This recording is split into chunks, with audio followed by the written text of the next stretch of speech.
The tale begins in the 16th century, when Baj Bahadur, the last independent Sultan of Malwa, ruled Mandu.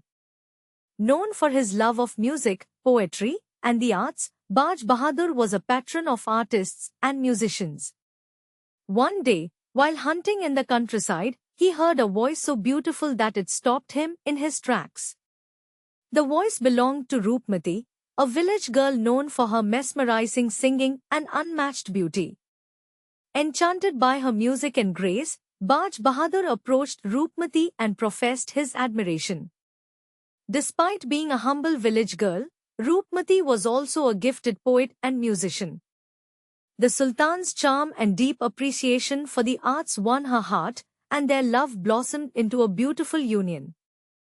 Baj Bahadur built a grand palace for his beloved, known as the Roopmati Pavilion, perched high on a hill overlooking the Narmada River. Roopmati, deeply spiritual, had a ritual of offering prayers to the river goddess every day.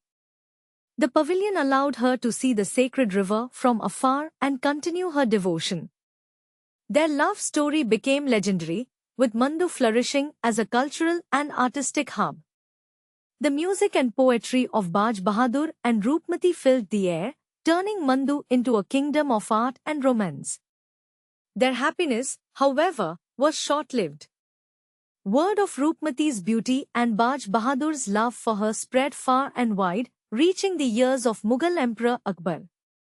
Intrigued by the tales, Akbar sent his general, Adham Khan, to conquer Mandu and seize the kingdom. Adham Khan's army marched toward Mandu, bringing death and destruction in its wake. Baj Bahadur, despite his love for Roopmati, was a man more passionate about art than war. He led his army into battle but was defeated by the superior Mughal forces. Fearing for his own safety, Baj Bahadur fled the battlefield, leaving his beloved behind.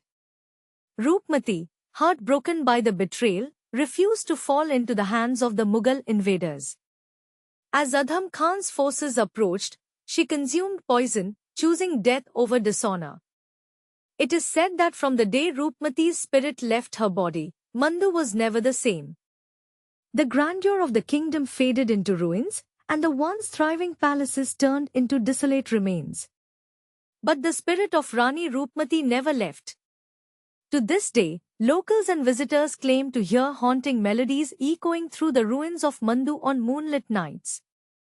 The ghostly songs are said to be Roopmati's sorrowful tunes, sung in memory of her lost love and her tragic fate. The melodies, soft and melancholic, flowed through the empty corridors of the Roopmati Pavilion and the crumbling halls of Baj Bahadur's palace.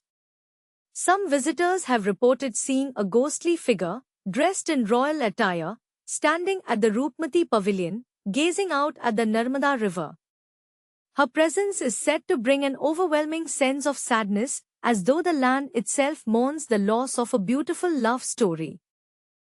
Many believe that Mandu is cursed by the tragic tale of Baj Bahadur and Rani Roopmati. It is said that Roopmati's spirit will never find peace, for her love ended in betrayal. Her songs, filled with longing and sorrow, serve as a reminder of the fleeting nature of love and the destructive power of ambition. Locals say that on nights when the moon is full and the air is still, Roopmati's voice becomes more prominent, as though she is reliving her final moments. Some even claim to hear her calling out Baj Bahadur's name, her voice filled with pain and longing. Despite the haunting tales, the love story of Rani Roopmati and Baj Bahadur remains a cherished legend in the region. The ruins of Mandu, especially the Roopmati Pavilion and Baj Bahadur's palace, have become popular tourist destinations. Visitors come not just to admire the architectural beauty of the ancient structures, but also to feel the presence of a bygone era, where love, art, and tragedy intertwined. The legend of Mandu's haunted palace continues to captivate the imagination of those who hear it, blending history with folklore. It is a tale of love that defeats social norms, a romance that inspired poetry and music, and a tragedy that left behind an eternal haunting. The ruins of Mandu stand as a testament to the impermanence of human endeavors and the enduring power of love. The haunting melodies of Rani Roopmati serve as a reminder that some love stories, no matter how tragic, live on forever in the hearts and souls of those who remember them.